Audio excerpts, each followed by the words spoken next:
حسبنا الله ونعم الوكيل ونعم المولى ونعم النصير. رب اشرح لي صدري ويسر لي أمري واحلل عقدة من لساني يفقهوا قولي. أعوذ بالله من الشيطان الرجيم. بسم الله الرحمن الرحيم. الحمد لله رب العالمين والصلاة والسلام والتحية والإكرام على الرسول الذي أرسله بالهدى ودين الحق ليظهره على الدين كله ولو كره المشركون. حبيب إله العالمين خاتم النبيين شفيع المذنبين مولانا بالقاسم محمد. اللهم صل على محمد وعلى محمد وعلى الطاهرين المعصومين المظلومين لا سيما على بقية الله المنتظر عجل الله تعالى له الفرج والعهد الدائمة الباقية على أعدائهم أجمعين. أما بعد فقد قال الله الحكيم في كتابه الكريم. بسم الله الرحمن الرحيم. والعصر إن الإنسان لفي خسر. اللهم صل على محمد وعلى محمد. رب کرم وقت زیادہ گزر گیا اور ماشاءاللہ ایک مفصل بیان آپ حضرات نے سماعت فرمایا. لہذا وقت کو بھی مد نظر رکھتے ہوئے آپ کی خدمت میں حاضر رہوں گا. بڑی بھی بات جیسا کہ فرمایا فضا صاحب نے کہ بچوں کو جانا بھی رہتا ہے اپنے کام پر، اسکول یا اداروں میں لوگوں کو جانا رہتا ہے، اس کو بھی مد نظر رکھنا ضرور رہتا ہے. لہذا بہتر تو یہ ہوگا کہ عام وقت کو شروع اور وقت پر تمام ہو جائے، اس میں سب کا فائدہ ہے. عزیزان محترم، مالک کا ارشاد ہے کہ قسم اصل کی، قسم زمانے کی، سارے انسان گھاٹے میں ہیں. الا الذین آمنوا وعملوا الصالحات، مگر وہ افراد کہ جو صاحبان ایمان ہیں اور جنہوں نے اعمال صالحہ انجام دیے. وتواصوا بالحق وتواصوا بالصبر، حق کی وصیت بھی کرتے ہیں اور صبر کی وصیت کرتے ہیں. یہی وہ افراد ہیں جو فائدے میں. باقاعدہ گفتگو کا آغاز آج ہو رہا ہے کہ مالک نے اس سورہ مبارکہ میں اگر آپ غور کریں تو فائدے کا عنوان ایمان کو بتایا اور نقصان کا موضوع انسان کو بتایا کہ انسان گھاٹے میں ہے، فائدے میں صاحبان ایمان ہے. اگر میرے بچے مجھ کو اجازت دیں تو میں تھوڑی دیر اس موضوع پر، مسئلہ ایمان پر گفتگو کرنا چاہتا ہوں. شاید بچوں کے لیے اچھی سی بحث ہو جائے، معلوماتی رہے گی. سب نوجوان اسٹوڈنٹ بیٹھے ہیں، وہ زیادہ اس چیز کو محسوس کریں گے میری گفتگو کو. عزیزان، ایمان کا جہاں تک تعلق ہے، ہم سمجھتے ہیں کہ ایمان یعنی بس ایک، جبکہ ایمان کی بہت سی قسمیں ہیں. ایمان ایک طریقے کا نہیں ہوتا، طرح طرح کا ایمان ہوتا ہے. میں اپنے بچوں کو اس کی وضاحت کرنا چاہتا ہوں کہ ایمان کی مختلف قسمیں پائی جاتی ہیں. ایک ایمان ہوتا ہے ٹیمپریری ایمان، وقتی ایمان. انسان صاحب ایمان بنتا ہے ٹیمپریری طور سے. کوئی مشکل آئی، کوئی پریشانی آئی، کوئی مصیبت آ گئی تو ہم سے بڑا صاحب ایمان کوئی نہیں ہوتا. اور جیسے ہی ہم وہ مصیبت، وہ مشکل، وہ پریشانی ہم سے ٹل جاتی ہے، اس سے ہم سے بڑا بے ایمان کوئی نہیں ہے. تو یہ ایمان ہوتا ہے ٹیمپریری ایمان. اس کی مثال آپ اپنے سماج میں جتنی چاہے دیکھ لیں. آپ بچوں کی مثال دے دوں، اسٹوڈنٹ ہے، میری بات برا نہ مانے تو اچھی بات ہے. جب ایگزام کا پیریڈ نزدیک آتا ہے تو ہم سب سے بڑے صاحب ایمان، نماز وقت کے اوپر تسبیح اور دعائیں اور قرآن اور نہ جانے یہ مناجات اور وہ مناجات اور یہ سسٹم اور وہ سسٹم، ان سب کے اندر ہم مصروف ہو جاتے ہیں. اس کے بعد جیسے ہی امتحان مکمل ہوتا ہے، میں صاف صاف کہنا چاہتا ہوں ہمارے اندر وہ کیفیت نہیں رہ جاتی. اب نماز ہو جائے تو ٹھیک ہے، نہ ہو تب بھی ٹھیک ہے. یہ کیا مسئلہ ہے؟ اس کا مطلب یہ کہ ہمارے یہاں ایمان کی ایک قسم جسے کہتے ہیں ٹیمپرری ایمان، اور اس کی عرض کرو کہ وضاحت قرآن نے بھی کہا ہے کہ اذا رکبوا فی الفلک دعوا اللہ مخلصین. جو کسی کشتی پر سوار ہوتے ہیں اور کشتی کہیں جا کر کے مجدار میں سمندر میں اٹک جاتی ہے، وہ محسوس کرتے ہیں کہ اب ہمارے دن پورے ہو گئے ہیں، بچنے والے ہم نہیں ہیں. قرآن کے الفاظ ہیں تو قرآن کہہ رہا ہے دعوا اللہ مخلصین، اخلاص کے ساتھ اللہ کو یاد کرتے ہیں، بہت رو رو کے گڑ گڑا کر کے اللہ کو یاد کرنا شروع کر دیتے ہیں. فلما نجاہم الی البر، لیکن جب ہم انہیں نجات دے کر کے خشکی تک اتار دیتے ہیں تو وہ مشرک ہو جاتے ہیں، منہ موڑ کر کے نکل جایا کرتے ہیں. ایسا نہیں ہے. یا دوسرے مقام پہ قرآن نے کہا ہے کہ اذا مس الانسان الضر، جب انسان کو کوئی مشکل آ کر کے پھنس جاتی ہے، دعانا، وہ مجھے پکارتا ہے، قائما و قاعدا، اٹھتا ہے تو پکارتا ہے، بیٹھتا ہے تو پکارتا ہے. لیکن جیسے ہی وہ مشکل ہم ان کی برطرف کر دیتے ہیں، اس کی مصیبت کو ٹال دیتے ہیں، میرے بغل سے ایسے گزر جاتا ہے جیسے ان کو پکارا ہی نہیں. عزیزوں، میں چاہتا ہوں تھوڑی دیر آپ میرے ساتھ رہیں تاکہ میں اپنی بات کو مکمل کر سکوں کہ گفتگو مرتب ہے، وقت زیادہ ہوا میں محسوس کر رہا ہوں، لیکن چاہوں گا کہ آپ میرے ساتھ رہیں تاکہ بات پہنچ جائے آسانی سے. کوشش کرو کہ جلدی وقت کے اندر اپنی گفتگو تمام کر لوں. تو پہلی قسم ہو گئی وقتی اور ٹیمپریری ایمان کی. سنیے گا سارے معاملے، میں 4-5 قسمیں آپ کی خدمت میں عرض کروں گا. ایمان پائے جاتے ہیں ہمارے سماج اور معاشرے کے اندر جس کے ہم قائل ہیں. تو یہ وہ قسم ہے کہ جو وقتی ایمان ہے، مصیبت آئی، مشکل آئی، پریشانی آئی تو صاحب ایمان، اور مصیبت مشکل جب ٹل گئی، مسئلہ حل ہو گیا، تو پھر ہمارا اور مسجد کا کیا واسطہ، وہ ہم جانے اور مسجد جانے، کہاں اس راستے سے گزرنا بھی پسند نہیں کرتے، یہ بھی ہماری منزل آ جائے گا. یہ ہوتا ہے ٹیمپریری ایمان. ایک ہوتا ہے زبانی ایمان. قرآن مجید نے اس کی بھی حکایت کی ہے کہ اے میرے پیغمبر، جب یہ اعراب آ کر کے آپ سے بدو کہتے ہیں کہ قالت الاعراب آمنا، اے میرے پیغمبر یہ اعراب اور یہ بدو آپ سے کیا کہتے ہیں؟ ہم ایمان لے کر کے آئے. تو میرے پیغمبر ان سے یہ کہو کہ تم ایمان نہ لائے، بل قولوا اسلمنا، بلکہ یہ کہو کہ ہم اسلام لے کر کے آئے. کیوں؟ اس لیے لما يدخل الایمان فی قلوبکم، اس لیے کہ ابھی ایمان تمہارے دل کی گہرائیوں میں نہیں اترا. یعنی قرآن کی زبان کو میرا ترجمہ کرنے کا بہت وضاحت کا وقت نہیں رہ گیا، ورنہ میں اس سلسلے میں آپ سے بہت تفصیلی گفتگو کرتا، مگر جتنا وقت ہے اس میں وقت جلدی سمیٹنا چاہتا ہوں. تو دوسرا ایمان ہے زبانی ایمان، کہ جو صرف زبان پر رہتا ہے، دل کی گہرائیوں میں نہیں اترتا. اس کا مطلب طے ہو گیا کہ جو زبان پر کھیلا کرتا ہے وہ اسلام ہوتا ہے، جو دل کی گہرائی میں اتر جاتا ہے وہ ایمان کہا جاتا ہے. اگر اتنی بات میرے ساتھ ہے تو یہ بات میں عرض کرنا چاہتا ہوں، اے میرے پروردگار اتنا بتا دے، تو دلوں کے حال کو جانتا ہے. پیغمبر کے سامنے کوئی آیا، اس نے آ کے کہہ دیا ہم ایمان لے کر کے آئے. پیغمبر دلوں کے حال کو جانتے ہیں، وہ تصدیق کر دیں گے ایمان لایا یا نہیں لایا، اس کا ایمان دل کے اندر اترا یا نہیں اترا. لیکن ہم جیسے عام انسانوں کے سامنے اگر کوئی آ کر کے دعویٰ ایمان کرے تو ہم کیسے پہچانے کہ زبان پر اسلام لے کر کے آیا ہے یا ایمان دل کی گہرائیوں میں اتر گیا ہے؟ اللہ اسلام نے آواز دی، گھبرانا نہیں. اسی کے لیے تو ہم نے کردار کو رکھا ہے. اگر کردار اعمال کو گواہی دے رہا ہو تو سمجھ لینا دل کی گہرائی میں اتر گیا ہے. اگر کردار نہ دکھائی دے سمجھنا زبانی دعویٰ کر رہا ہے. ایک سوال پر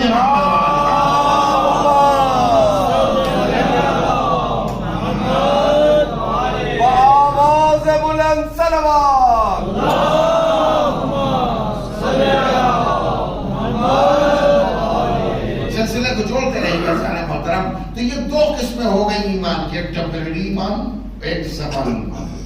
تیسرے ایمان کی ایک قسم ہے، اس کا نام ہے تقلیدی ایمان. کفار کے ایمان کی اور عقیدے کی شان ہے. کفار ان کا ہی معاملہ ہے. ارے پیغمبر سمجھا رہے ہیں کہ یہ خدا نہیں، جن کو تم نے تراشا، جن کو تم نے خراشا، جن کو تم نے بنایا، ان کے بس کی کچھ نہیں ہے. ان کو اوپر رکھ دو تو نیچے نہیں اتر سکتے، نیچے بٹھا دو تو تاپ پہ لے جا سکتے، کچھ کہو تو جواب نہیں دے سکتے، کوئی حملہ کر دو دفاع نہیں کر سکتے. یہ تو تمہارے بنائے ہوئے ہیں. کم سے کم اتنا تو سمجھتے بننے والا خدا نہیں ہوتا، بنانے والا خدا. سبحان اللہ، سبحان اللہ. واہ واہ. اتنا تو محسوس کرو تم، جو تم نے بنایا ہے یہ خدا نہیں ہو سکتے ہیں، مگر وہ کہتے ہیں ہم تو مانیں گے. کہا کیوں مانو گے؟ کہا انا وجدنا آبانا کذالک یفعلون، چونکہ ہمارے آبا و اجداد ایسا ہی کرتے آئے ہیں، ہم نے ان کو یہی کرتے دیکھا ہے، لہذا ہم مان رہے ہیں. اگر مجھے اجازت دیں اور میری بات کو برا نہ مانے تو میں کہنا چاہتا ہوں، ہمارے یہاں بھی ایمان کی اکثر سسٹم یہی چل رہا ہے. ہم پڑھ کر کے صاحب ایمان کم ہیں، تحقیق کر کے صاحب ایمان کم ہیں. جو سماج اور معاشرے نے ایمان دیا ہے، جو ماحول نے ہم کو ایمان دیا ہے، اسی پر آگے بڑھتے چلے جاتے ہیں. یہی وجہ ہے کہ ہمارے یہاں ایمان میں خرابی پائی جاتی ہے. اور عزیزو، اگر آپ میرے ساتھ ہیں، میں نے گفتگو مجھے بہت دور تک جانا ہے، جلدی سے سن لیجیے گفتگو کا. تو عرض مجھے یہ کرنا ہے کہ تیسرا ایمان ہے تقلیدی ایمان. تو کفار کا ایمان اس انداز سے ہوتا ہے کہ بھائی ہم کیوں، دلیل ہم سے پوچھیے نہیں. اگر آپ مجھے اجازت دیں تو میں عرض کروں آپ کی خدمت میں، عزیزان یاد رکھیے گا، تھوڑی دیر بریکٹ میں گفتگو میں سن لیجیے، پھر اپنے سمجھ پہ آ جاتا ہوں کہ اسلام نے ہم سے مطالبہ کیا ہے دو چیزوں کا. ایک کا نام اصول دین، ایک کا نام فروع دین. درست ہے؟ اصول دین 5 اور فروع دین 10. دونوں کے واسطے ہم سے الگ الگ انداز سے ہماری ذمہ داریوں کو رکھا ہے. کہا یاد رکھو، اصول دین میں تقلید نہیں ہے، اسے تمہیں دلیلوں سے جاننا ہے. اور فروع دین کے اندر تقلید ہے، اس میں آرگومنٹ نہیں کرنا ہے. سبحان اللہ، سبحان اللہ. میں نے ایک لفظ کہ یہ سب اسٹوڈنٹ ہیں، آپ میری بات غور فرمائیں. میں اسٹوڈنٹ کے اعتبار سے گفتگو کرنا چاہتا ہوں. ہم بتائیں آپ کی خدمت میں، میری بات پہنچی نہیں پہنچی. اصول دین کو مانا جائے گا دلیلوں سے. آپ مباحثہ کیجیے، آپ دلیل مانگیے، دلیل کے ذریعے سے مانگیے. متوجہ میرے ساتھ، اس میں آپ تقلید نہیں کریں گے. تقلید ہمارے ابا نے کہہ دیا اللہ ہے تو ہم بھی اللہ ایک مان رہے ہیں، نہیں. آپ کو بھی اتنا تو بہرحال جاننا پڑے گا کہ اللہ کیوں ایک ہے یا اللہ ہے. اگر میرے ساتھ ہیں، وہ آگے سب نے پڑھا کتابوں نہیں پڑھا ہے کہ وہ عورت جو چرخہ چلا رہی تھی اور کسی نے آ کے پوچھا کہ تم اللہ کو مانتی ہو؟ کہا ہاں مانتے ہیں. کہا تمہارے پاس دلیل؟ تو اس نے ہاتھ چرخے پر رکھ دیا. وہ وہیل جو چل رہا تھا، وہ پہیا جو چل رہا تھا چرخے کا، وہ رک گیا. اس نے کہا کہ یہی تو دلیل ہے. کہا یہ کیا دلیل ہے؟ کہا دیکھو یہ چرخہ تھا، میں جب تک چلا رہی تھی چل رہا تھا، میں نے چلانا چھوڑ دیا، یہ بند ہو گیا. جب ایک چھوٹا سا چرخہ بغیر چلانے والے کے نہیں چل سکتا، تو اتنی بڑی کائنات کا وہیل کیسے چلے گا؟ سبحان اللہ. آپ میرے ساتھ باب کرم، یعنی میری آپ میں کیا سب پہنچانا چاہتا ہوں اپنے بچوں کو. عزیزان محترم، ضروری نہیں ہے کہ وحدانیت خدا، وجود خدا، وجود پیغمبر، عدالت پروردگار کے اوپر آپ فلسفی دلیلوں سے دلیل پیدا کر کے آپ یقین پیدا کیجئے. سادی دلیل بھی اگر آپ کے پاس ہے تو اسی کو دلیل کہا جائے. سبحان اللہ، سبحان اللہ. اتنی دلیل تو ہم کو پاس آنا چاہیے، ہونی چاہیے. یہ بالکل نہیں. مگر مشکل کہاں کہ بس جہاں میں آپ کو لے کر کے آیا تھا، مشکل یہاں آ کر کے پھنس جاتی ہے باب کرم کہ اصول دین میں کہا گیا تحقیق کرو. توجہ، اصول دین میں کہا تحقیق کرو، دلیل کے ذریعے مانو. فروع دین میں کہا تقلید کرو، جو کہا گیا اس پر عمل کرو. ہمارا سماج بالکل الٹا جاتا ہے. اصول دین میں تقلید پر مانتا ہے اور فروع دین میں بحث کیا کرتا ہے کہ مسئلہ کیسا ہے. عزیزو، اگر جب 180 ڈگری الٹ دیں گے تو دین بھی تو الٹ جائے گا. ایک سلوات پڑھ دے محمد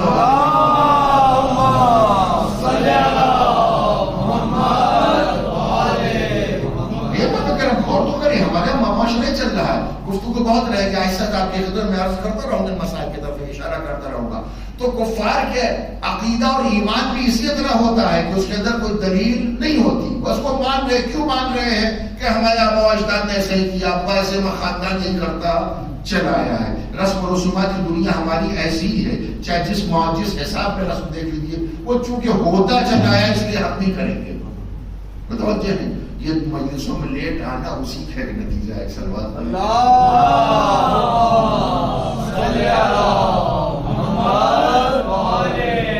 بدلنے کی ضرورت ہے. بہرحال آواز بلند صلوات.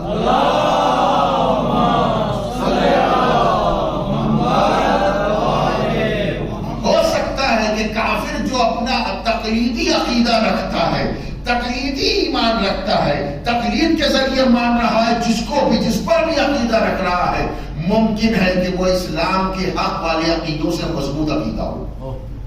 میں یوں نہیں کہہ رہا ہوں، میں تاریخی حوالہ دینا چاہتا ہوں، میرے بچے میری بات پر متوجہ ہو جائیں گے کہ ہو سکتا ہے کافر کا عقیدہ زیادہ مضبوط ہو مسلمانوں کے عقیدے سے۔ اگر آپ کو نہیں پہنچے ذہن تو میں پہنچانا چاہتا ہوں، آ جاؤ جنگ خندق کے اندر آ جاؤ۔ ایک اکیلا عقیدہ کفر پر رہنے والا، کفر کا ماننے والا خندق پار کر کے مسلمانوں کے علاقے میں آ گیا۔ عمرو بن عبد الوہاب کہہ رہا ہے کہ تمہارا ہی تو عقیدہ ہے، مار دو کہ تب بھی جنت، مار جاؤ کہ تب بھی جنت، آؤ میں جنت تم کو دینے کو تیار ہوں۔ وہ وہاں سے اٹھ کے یہاں آ گیا، مسلمان جگہ سے اٹھنے کو تیار نہیں۔ سبحان اللہ سبحان اللہ۔ یعنی جس کا عقیدہ برحق ہے وہ اپنی جگہ سے ہلنے کو تیار نہیں، وہ وہاں سے اٹھ کے چلا آ گیا۔ عزیزان محترم، عجب معاملہ ہے، وہ اپنی قوم کا اتنا مضبوط دعوے دار جو تقلیدی عقیدہ لے کر کے آیا تھا، وہ خندق مار کر کے آ گیا۔ یہاں طے ہو رہا ہے بڑا پہلوان ہے، اس سے مقابلہ نہیں ہو سکتا۔ تاریخ نے وہ لفظ لکھی بھی آپ سنتے رہتے ہیں، کانت طیور علی رؤوسہم، جیسے ان کے سروں پہ پرندے بیٹھے ہوں کہ اگر ہلائیں گے تو اڑ جائیں گے۔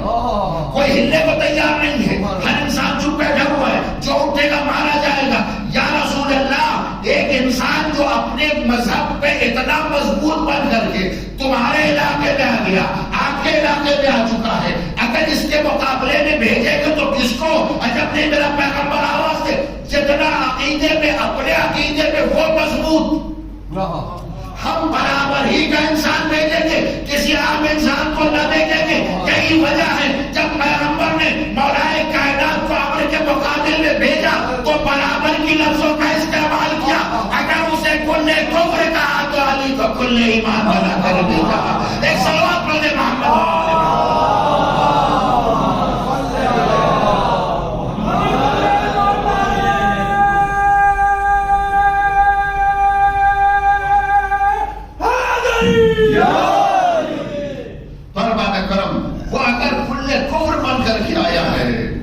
نبی نے برابر کی لفظ استعمال کیا کہ جتنا عقیدے میں اپنے عقیدے کو وہ مضبوط ہے، اسی کے برابر کا کوئی چھوٹا موٹا صاحب ایمان نہیں جائے گا۔ یا رسول اللہ، ہاتھوں کو جوڑوں گا، میرے پیغمبر آپ امر کے مقابلے میں بھیج رہے ہیں، اتنا بڑا پہلوان ہے، کل کفر بن کر کے آیا ہے، علی کو بھیج رہے ہیں، آپ کہہ دیجئے کوئی مومن جا رہا ہے، کامل ایمان جا رہا ہے، بڑا صاحب ایمان جا رہا ہے، آپ تو ایمان کی گارنٹی دے کے کل ایمان بنا کر کے بھیج رہے ہیں۔ اب اگر علی ہار گئے تو ذرا محترم، اگر علی کو شکست ہو گئی تو مسلمان کی شکست نہ ہوگی، مومن کی شکست نہ ہوگی، کامل ایمان کی شکست نہ ہوگی، ایمان کی شکست ہو جائے گی، اسلام کی شکست ہو جائے گی۔ میرے پیغمبر کل ایمان میں کہو، عجب نہیں میرا پیغمبر آواز دے، تم علی کو نہیں پہچانتے، میں تو پہچانتا ہوں۔ اسی لیے جب خیبر میں علی چلے تھے تو پوچھا نا یا رسول اللہ کب تک جنگ کروں؟ تو نبی نے فرمایا نہیں علی، جب تک جنگ فتح نہ ہو جائے، اس لیے کہ نبی جانتے تھے علی اس وقت تک میدان سے پلٹتے ہی نہیں جب تک فتح ان کے قدم میں سن لی۔ ایک سوال پڑھتے محمد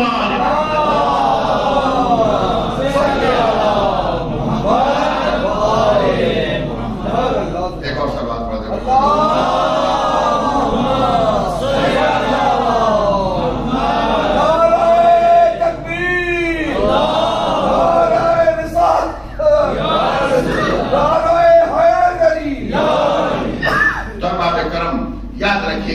گفتگو پر سلام پڑھیں۔ اللہ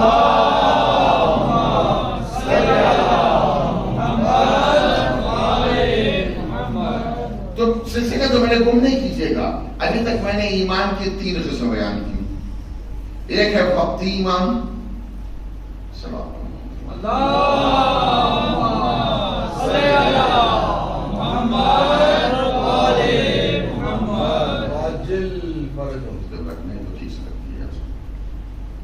تو ابھی میں نے کیا عرض کیا 3 قسمیں ہو گئی۔ ایک ٹیمپرری ایمان ہوتا ہے کہ حالات خراب ہوئے تو مومن، حالات سدھر گئے تو آزاد۔ دوسرا مرحلہ ہے زبانی ایمان کہ ہمارا ایمان تو ہے مگر زبان کے اوپر ہے، دل کی گہرائی میں نہیں اترا ہے۔ ایمان وہ ہوتا ہے جو دل کی گہرائی میں اتر جاتا ہے۔ توجہ باب کرو. اسی لیے نبی نے فرمایا یا علی حب کا ایمان، اس لیے کہ علی کی محبت زبانی جمع خرچ نہیں مانتی، دل کی گہرائیوں میں متعلق آپ سے تعلیم رکھے گا. تیسری قسم ہے ایمان کی جو میں نے عرض کی، وہ تقلیدی ایمان ہے، بس ہوتا چلا آ رہا ہے اس لیے ہم ایمان رہے ہیں، آبا و اجداد ہی کرتے چلے ہم بھی کرتے رہیں گے. چوتھی قسم ہے، اس کا نام ہے ایمان بے عمل. میں اپنی آیت کریمہ یا سورہ مبارکہ میں گفتگو کر رہا ہوں، میں باہر نہیں گیا ہوں اپنی گفتگو سے، انشاءاللہ نتیجے تک پہنچاؤ گا تو میرے بچے متوجہ ہو جائیں گے. جہاں میں گفتگو کر رہا ہوں بحث کو وہیں تک پہنچانا چاہتا ہوں. چوتھی قسم ہے، اس کا نام ہے ایمان بے عمل. جتنے بے ایمان ہیں وہ اپنے بے ایمانی و بدعملی و بے عملی کو چھپانے کے لیے اسی ایمان کی اس قسم کا سہارا لیتے ہیں. بھائی ایمان دیکھیے عمل کا کیا کام ہے، عمل سے کیا لینا دینا ہے. مگر سن محترم یاد رکھیے گا، اگر ایمان ہے تو عمل دکھائی دے گا. عمل ایمان دل کی گہرائی میں ہے تو دکھائی دے گا. میرے دوستو، بچے میرے ساتھ نوجوان بیٹھے ہیں، میں ان کے معیار کے اعتبار سے گفتگو کرنا چاہتا ہوں. یاد رکھیے گا عزیزان محترم، اگر آپ غور کر کے دیکھیں، ابھی میں نے عرض کیا نا، ایک کا نام اصول، ایک کا نام فروع. شاید میری گفتگو میرے بچوں کے ذہن تک منتقل ہو جائے اچھے انداز سے. اصول جمع ہے، اصل ہے اس کی واحد.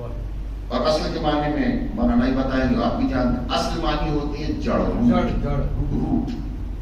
جڑ ہی تو کہتے ہیں، کسی بھی درخت کی جڑ اور بنیاد کی کہتے ہیں. اصل کہتے ہیں بنیاد اور جڑ کو. ہم ترجمہ کرتے نہیں کرتے، یاد ہے بنیاد پڑھی.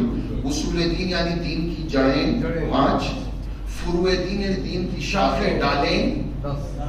میرے ساتھ ہیں، میں اپنی بات کو کہنا چاہتا ہوں، ایمان اور عمل کا رابطہ بتانا چاہتا ہوں. دوستو یاد رکھیے گا عزیزان محترم، کسی بھی درخت میں جتنی گہری جڑ ہوگی اتنا بڑا درخت ہوگا. سبحان اللہ، سبحان اللہ. نہیں میری بات نہیں پہنچی، نہیں پہنچی بات. ارے آپ اسے تجربے کی بات کر رہے ہیں. درخت میں جڑ جتنی گہری ہوتی ہے، الٹ لفظ کو، درخت جتنا بڑا آپ کو دکھائی دے گا، آپ کا فیصلہ کیا ہوگا؟ اس کی جڑیں اتنی ہی گہری ہیں. جتنا درخت گھنا دکھائی دے گا، آپ کہیں اس کی جڑیں زیادہ گہری ہیں. جتنا پھلدار درخت ہوگا، جتنا مضبوط درخت ہوگا، اتنی جڑیں ہم اپنا مضبوط فیصلہ ہوتا یا نہیں ہوتا. اس کا مطلب کیا ہوا کہ پھل، درخت اور شاخیں، بہت توجہ میرے دوستوں، پھل، درخت اور شاخیں جڑ کا پتہ دیتی ہے. میرے ساتھ اصول دین نام ہے ایمان کا، فروع دین نام ہے عمل کا. اگر ہمارے اعضاء و جوارح سے نماز و روزہ و حج و زکات و صدقات و حقانیت نہ نکلے گی، اس کا مطلب یہ ہے کہ اصول دین کی جڑیں پائی نہیں جا رہی. اگر ہم جتنا عمل کرتے جائیں گے ہم پتہ چلتا جائے گا ان کی جڑیں اتنی مضبوط ہے کہ نہ نماز چھوٹتی ہے نہ کاری خیر. سبحان اللہ، سبحان اللہ. ایک سلوات پڑھتے محمد صلی اللہ محمد والے محمد. دیا کرو.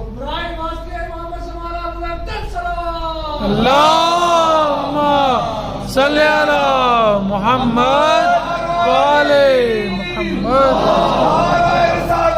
یا رسول اللہ، یا علی زندہ باد، مردہ باد. اللہم صلی اللہ محمد والے محمد. یا علی، ایک نعرے پاکستان، ایک نعرے حیدری. یا علی. تو عرض ہی کر رہا تھا کہ جب ایمان ہوگا تو عمل دکھائی دے گا. بے شک، بے شک. بغیر اس کے ہونے سے اگر میرے بچے میری مثال نہ سمجھے ہو تو ان چھوٹے چھوٹے بچوں کے واسطے بھی کہہ سکتا ہوں، عزیزان محترم، آپ باہر یہاں سے نکلیں اور اس کی طرف جب پلٹ کے دیکھیں گے تو آپ کو یہاں سے نکلتا ہوا نور دکھائی دے گا. دکھائی دے گا. آپ ساری لائٹیں بند کر کے باہر آپ جا کے دیکھو کچھ دکھائی، یہاں سے باہر نکلے گا. ان کھڑکیوں سے کوئی چیز باہر نکلے گی؟ نہیں نکلے گی. کب نکلے گی؟ جب اندر نور ہوگا. کاش میری بات پہنچ جائے. بے شک بے شک. جب اندر نور ہوگا تبھی کھڑکیوں اور جھڑکوں سے شیشوں سے باہر دکھائی دے گا. بے شک. تو عزیز مومن محترم اگر دل کی گہرائیوں میں ایمان کا نور ہوگا تو عمل دکھائی دے گا. واہ واہ واہ. اور اگر عمل نہ دکھائی دے سمجھ لیجیے گا دل کی گہرائیوں میں ایمان نہیں. بے شک بے شک. سبحان اللہ. بہت خوب عمل تو وہی دیتا ہے. بہت خوب. اگر میرے ساتھ ہیں تو ایک واقعہ چھوٹا سا نقل کر دوں بات اور آسان ہو جائے. آپ چونکہ بہت سنجیدگی سن رہے ہیں میری گفتگو اس لیے میں چاہتا ہوں اور سب میں اسٹوڈنٹ دیکھ رہا ہوں یہ پڑھے لکھے لوگ ہیں یہ زیادہ آسان میری محسوس ہوں. میں بہت الجھانے والی گفتگو نہیں کرتا. جو آج تازہ اسٹوڈنٹ تشریف لائے مجلسوں کے مجلس میں ان کو بتانا چاہتا ہوں میں ذاکر اور خطیب نہیں ہوں. میں ٹیچر ہوں ایک طالب علم ہوں. میرا کام پڑھنا اور پڑھانا لہٰذا میری گفتگو کا انداز بھی اسی انداز سے رہے گا. کوشش کروں گا کہ میں صحیح طریقے سے اپنے بچوں تک اپنی بات کو منتقل کروں. لہٰذا آپ بھی میری بات پر توجہ فرمائیں. اس سے بات پڑھیں آپ. اللہم صلی علی محمد وعلی محمد. دوستان محترم کہ اگر ایمان ہے تو عمل دکھائی دے گا. عمل نہیں ہے تو ایمان نہیں ہے. یہ بالکل صاف بات ہے. اگر آپ میرے ساتھ ایک واقعہ نہ کریں ایک جگہ پر ایسا ہوا اللہ نہ کرے کسی پر یہ واقعہ سچ ہو لیکن واقعہ بڑا واقعہ ہوا کرتا ہے. ایک جگہ پر ایک مسجد میں دوپہر کا وقت تھا. نماز جماعت ہو چکی تھی. میرے جیسا ایک انسان وہاں پر نماز کے بعد ایک آدھا گھنٹہ پونا گھنٹہ کے بعد وہاں نماز پڑھنے کے لیے گیا. 3 بجے چاہے جو ٹائم رہا ہو. اتفاق سے جیسے ہی میں وہاں پہنچا تو میں نے یہ دیکھا کہ وہاں 3-4 آدمی بیٹھے ہوئے ہیں. بہت توجہ کے ساتھ اس واقعے اس کے ساتھ ہوتا. 3-4 آدمی بیٹھے ہوئے ہیں. میں نے یہ محسوس کیا کہ یہ 3-4 آدمی جو ہیں شیطان یہیں سے کام کرتا ہے. ان کے اوپر یہ میں ثابت کر دوں کہ میں بہت بڑا نمازی ہوں. مجھے نماز بہت اچھی آتی ہے. میں بہت پڑھا لکھا انسان ہوں. نتیجہ طور پر کیا ہوا نماز ظہر جسے آہستہ پڑھنی چاہیے تھی اظہار قابلیت کے لیے دوسروں پر برتری شیطان ہی تو کام کرتا ہے. اچھے خاصے کام کو ریاکاری میں ڈھکیل کر کے ایمان برباد کر متوجہ ہیں. اچھے اچھے کام ہم کرتے ہیں. انشاءاللہ کسی دن اشارہ کروں گا. آج اس موضوع پر نہیں بولنا لیکن گفتگو کسی دن آ ہی جائے گی. اس موضوع پر عرض کروں گا اپنے بچوں کو بیان کروں گا. تو محترم میں نے نماز پڑھنی شروع کی. جلدی سے بیٹھوں گا گفتگو کو اور بڑی قابلیت کے ساتھ شین و قاف و غین و خو قیامت مسجد کے اندر ایک مصیبت ہنگامہ تاکہ کسی طریقے سے میں اس بات کو ثابت کر لے جاؤں بیٹھنے والوں پر کہ مجھے نماز بہت زبردست آتی ہے.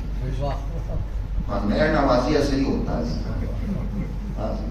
اگر آگے گفتگو ایک لفظ ہو پھر آئندہ کہوں گا لیکن ایک لفظ موقع پر آ گیا اس سے پہلے کہ مس ہو جائے. میرے دوستوں میرے نوجوان میں یاد رکھو نماز وقت جماعت سے پڑھو. وقت سے کیوں اس کے بڑے فائدے ہیں. کم از کم نماز مغربین اور صبح تو مشکل ہو جاتی ہے تو خیر کیا کہتی ہے اس پر گفتگو نہیں کروں گا لیکن کم از کم نماز مغربین جماعت سے ضرور پڑھنا. آپ پوچھیں گے کیوں میں کیوں زور دے رہا ہوں. میں اس لیے زور دینا چاہتا ہوں میں جو کہوں گا انشاءاللہ آپ اس سے ایگری ہو جائیں گے میری بات سے حمایت کریں گے. اس لیے کہ اکثر ایسا ہوتا ہے 90% 95% میرے نوجوان جو نماز پڑھتے ہیں فرادہ نماز واقع اخلاص سے پڑھتے ہیں مگر وہ نماز خراب کر کے چلے جاتے ہیں. آپ پوچھیں مولانا صاحب آپ آج تک تو ہمارے درمیان آئے نہیں اور ہماری نماز کو بھی آپ خراب کرنے کے چکر میں لگ گئے کیسے ہو گیا. میں آپ کو سمجھانا چاہیے اس مسئلے کو یاد رکھیے گا. مسئلہ شریعت جو آپ کو ہمارے مولانا بتاتے ہیں آپ پڑھے لکھے لوگ ہیں کہ نماز ظہر آہستہ پڑھی جائے گی اور نماز مغربین اور صبح کی نماز کے لیے پہلی 2 رکعت میں حمد اور دوسرا سورہ با آواز بلند پڑھا جائے گا. اتنی زور سے کہ بغل والا سن سکے. ایسا نہ ہو کہ مائک پر آپ پڑھنا شروع کر دیں دوسروں ڈسٹرب مسجد میں نہ کریں. اتنا پڑھیں کہ بغل والا سن سکے. میرے ساتھ ہیں حکم شریعت معلوم ہے سب کو. میں بتانا چاہتا ہوں کہ اس کا حکم یہ ہے اخفاء و جہر کا کہ اگر انسان جان بوجھ کر کے ظہر کی نماز زور سے پڑھ ڈالے اور مغرب عشاء اور صبح کی نماز جان بوجھ کر کے آہستہ پڑھے تو نماز کیا ہوتی ہے؟ باطل ہو جائے. باطل ہوتی ہے. اب آپ اپنا جائزہ لیجئے کہ کیسے نماز پڑھتے ہیں. جیسے ہی کوئی آدمی اگر ہے کہیں پر اور ہم نماز پڑھنے پہنچے مغربین کی تو کوشش یہ ہوتی ہے کہ کوئی آواز بلند ہونے نہ پائے, کہیں ایسا نہ ہو کہ نماز کی غلطی پکڑی جائے. نتیجہ کیا ہوتا ہے؟ جو نماز ہماری پڑھی ہوئی نماز ہے جان بوجھ کر کے ہم مغرب کی نماز آہستہ پڑھ ڈالتے ہیں. لہذا بہتر یہ ہے کہ جماعت کے وقت آؤ اور جماعت میں نماز پڑھو گے. بہترین فائدہ ہے نماز صحیح بھی ہو جائے گی, نماز قابل و قبول بھی ہو جائے گی. جزاک اللہ سبحان اللہ. گھڑی تیز جا رہی ہے مگر میں کیا کروں, ایک بات سنا دوں جماعت کے بارے میں. یہ مثال ہے جو ذہن سے قریب کرنے کی, آپ اس کو حقیقت نہ سمجھیے گا, سمجھانے والی گفتگو. میں طالب علم, میں نے کہا میں استاد ہوں, رسول اللہ سے گفتگو کرنی ہے, آپ میری بات محسوس کریں. نماز جماعت بڑا شاندار سودا ہے, آپ اس کے ساتھ آ جائیں, بڑا فائدہ ہے, بہت بینیفٹ ہے. کیسے؟ آپ سامان خریدنے جاتے ہیں, آپ کی گلی کے اندر سبزی بیچنے والا آتا ہے, داری وغیرہ ٹھیلے وغیرہ پہ آیا کرتا ہے, آپ کو آدھا کلو 1 کلو 250 گرام چاہیے ہوتا ہے, تو آپ کیا کرتے ہیں؟ آپ اس میں سے وہ تھیلی لے لیتے ہیں یا باسکٹ لے لیں گے, ایک جو اچھا ہوگا اس کا کیا کریں گے, آپ انتخاب کریں گے. آپ اس کو کیا کریں گے, ایک اچھا کریں گے, خراب تو نہیں رکھتا.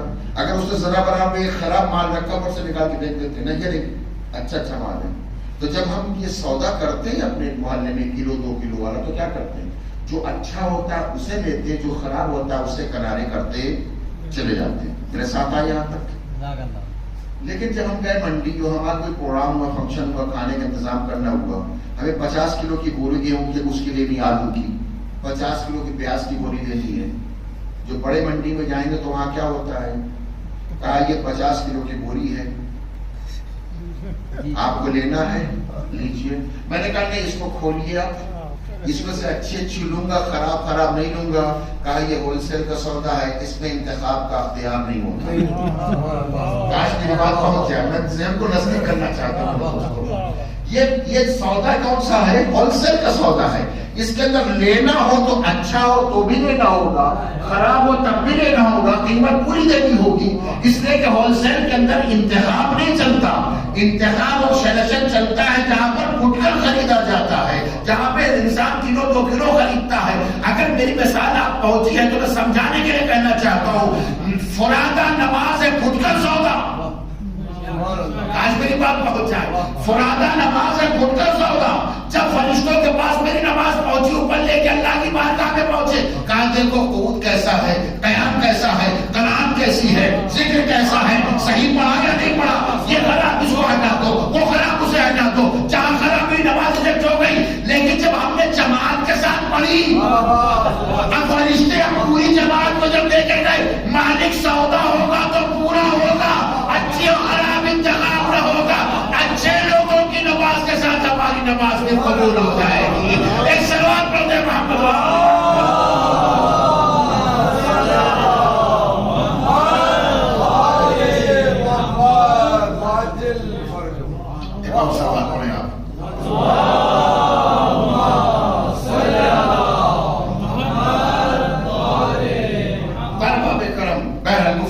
کسی لوگ آگے گفتگو تو میں نے تو جملہ سنا دی, جماعت کی بڑی اہمیت ہے, اس پر گفتگو کروں گا. لیکن گفتگو یہ کر رہا تھا, وہ نماز میں پڑھ رہا تھا, وہیں تو مثال میری چھوٹ گئی تھی کہ میں نماز پڑھ رہا تھا اور میں نے نہایت بآواز بلند زور سے ہنگامے کے ساتھ میں نے وہ نماز پڑھی, بڑے شور, بہت توجہ میرے دوستوں, میری مثال گم نہ کیجیے گا. نماز زور آہستہ پڑھنی تھی, اظہار قابلیت کے لیے میں نے وہ آواز سے, بڑی آواز سے, جو سب کچھ زور سے پڑھ ڈالی. نماز ختم ہو گئی, توجہ سے ساتھ نماز ختم ہو گئی. جیسی نماز تمام ہوئی ویسے ہی 3-4 آدمی جو بیٹھے تھے اس میں سے ایک ساتھ اٹھ کر کے میرے پاس آئے, کہنے کی بھائی صاحب یہ جو کرتے پاجامے میں آپ کو دکھائی دے رہے ہیں نا, یہ کرتے پاجامے میں یہ مولانا صاحب ہے. ابھی تک کچھ نہیں پتا تھا, جیسے ہی پتا چلا کہ یہ مولانا صاحب ہے, اب جو نماز ایسا میں نے پڑھنی شروع کی تو جو مستحق تھا تکبیر، استغفر اللہ، سمع اللہ، بحول اللہ، اب وہ بھی آہستہ، اب وہ بھی غائب. میرے ساتھ آئے نہیں آئے؟ یہ میرے عمل میں فرق کیوں آیا؟ نہیں تک آپ کو لے کر کے آیا. یہ میرے عمل میں فرق کیوں پیدا ہوا؟ پہلی نماز اتنے ہنگامے کے ساتھ، دوسری نماز اتنے آہستہ. کا مسئلہ یہ ہے پہلے اس بات کا خیال نہیں تھا کہ میرے عمل کو کوئی دیکھ رہا ہے، میرے عمل کو کوئی پڑھا لکھا انسان دیکھ رہا ہے، تو میں اپنے کام میں آزاد تھا. لیکن جیسے ہی پتا چلا کوئی عالم دین، کوئی پڑھا لکھا میرے عمل کو دیکھ رہا ہے، میرے عمل کو سن رہا ہے، میری نماز کو توجہ کیے ہوئے ہے، فوراً میں نے نماز بدل دی. یعنی اگر اس بات کا خیال پیدا ہو جائے کہ بندہ خدا کسی انسان کے عمل کو دیکھ رہا ہے تو خرابی عمل خوبی عمل جو بدل جائے. میں لفظ بدل دوں، اگر کسی بندے خدا کا خیال خرابی عمل کو عمل کی اچھائی میں بدل دیتا ہے، تو اگر خیال پروردگار پیدا ہو جائے تو کیوں نہ انسان کے عمل کو یقینی پیدا ہو جائے. جی ایک صلوات پڑھتے محمد.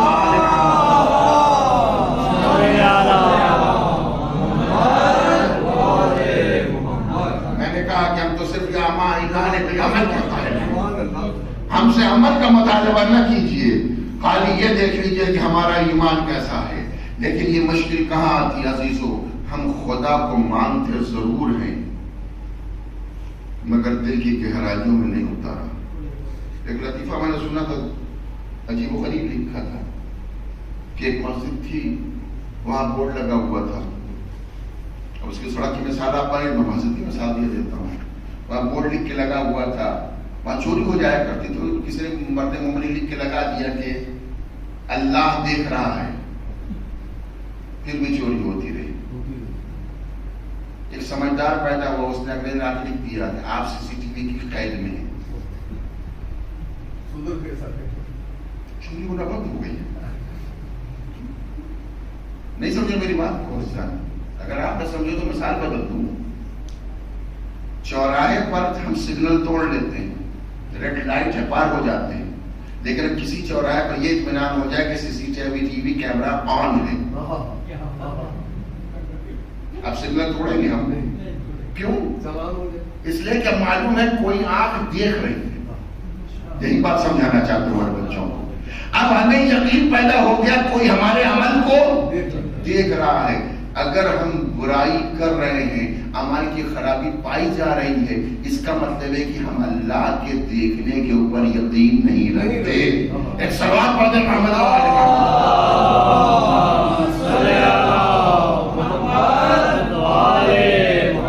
عزیزان محترم. ہم کیڑوں مکوڑوں سے ڈرتے ہیں، ہم چیونٹی سے ڈرتے ہیں، نہیں ڈرتے تو خدا سے. میں غلط نہیں کہہ رہا ہوں باب کرم. آپ کی زندگی بچوں کبھی یہ واقعہ رونما ہوگا. میں تو مثال دے کے اپنی بات کو آگے بڑھانا چاہتا ہوں.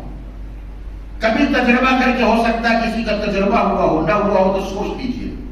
ہم نماز پڑھ رہے ہیں، میرے ساتھ رہیے گا. میں آپ کو وقت ضائع نہیں کرتا، میں اپنی بات کو مثالوں سے پہنچانے کا عادی ہوں، اس لیے پہنچانا چاہتا ہوں. ہم نماز پڑھ رہے ہیں، ہم جہاں نماز پڑھ رہے تھے اتفاق سے ایک عدد لال رنگ کی چیونٹی چھوٹی سی، جس کے کاٹنے سے خالی تھوڑی سی کھجلی ہوگی، اس سے زیادہ کچھ نہ ہوگا. آپ میرے ساتھ ہیں؟ بے شک. عزیزو اگر میری نماز میں نے کہا اللہ اکبر، نماز شروع کی اور وہ چیٹی دیکھ لی میں نے، جتنی دیر تک نماز پڑھتے رہیں گے ہماری نگاہ اس پر رہے گی، جاتا رہے گی. وہ کاٹے گی تو نہیں.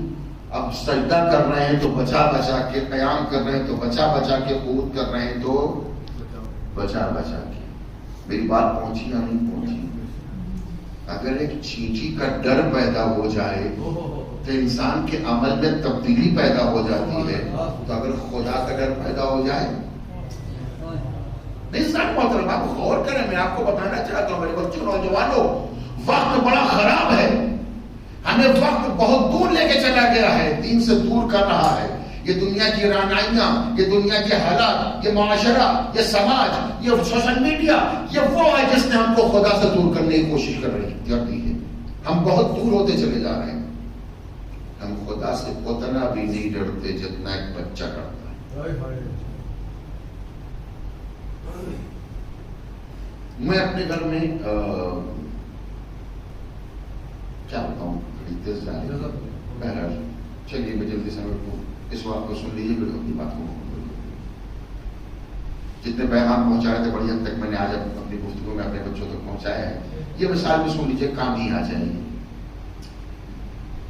ہم اپنے گھر میں اتفاق سے ایک عدد تو ایک سجانے والا کوئی بھی گملہ یا کوئی بھی آئٹم ڈیکوریشن شو پیس لے کر کے آئے، بہت پسند تھا، 100 150 200 500 روپے کا لے کر کے، مجھے بہت پسند تھا۔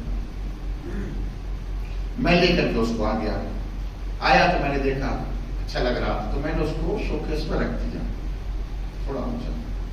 میں نے اپنے بچے سے کہا کہ خبردار، میرے مثال پر غور کیجیے بچوں، میں نے اپنے بچے سے کہا دیکھو خبردار اس کو ہاتھ نہ لگانا، اور اگر جس دن تم نے ہاتھ لگایا ٹوٹ گیا تو تمہاری خیر نہیں رہے گی۔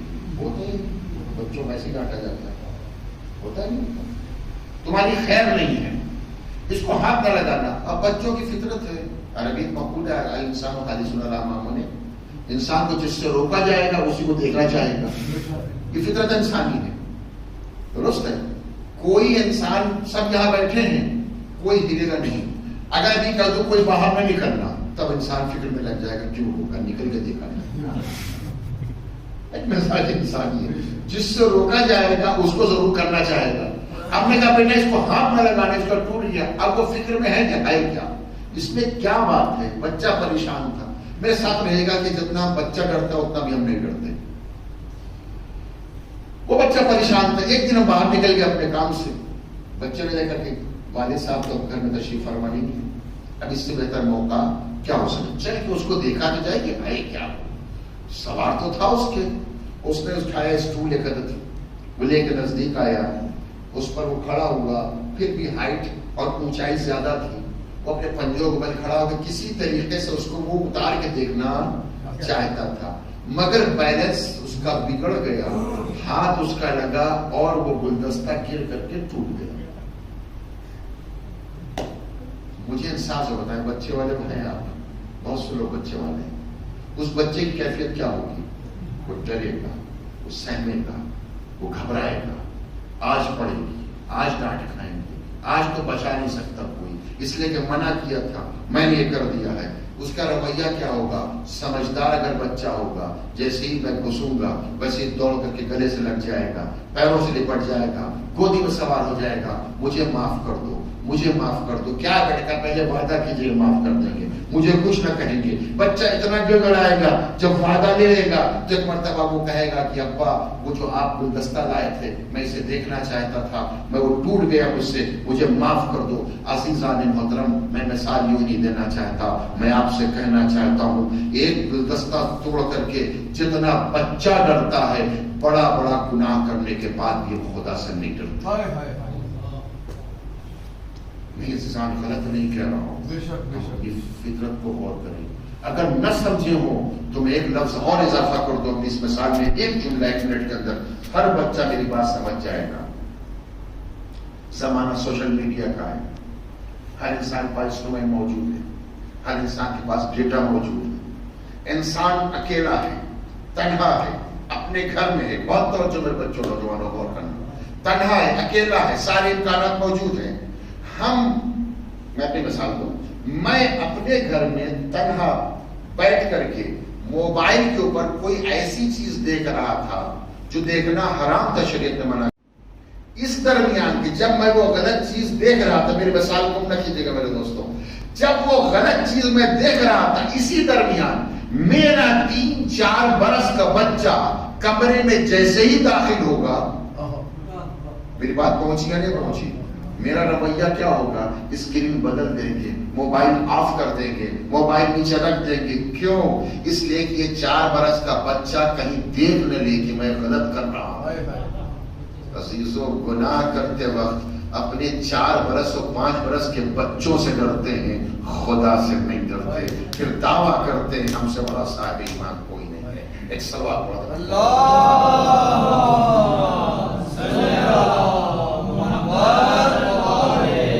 آواز بلند صلوات۔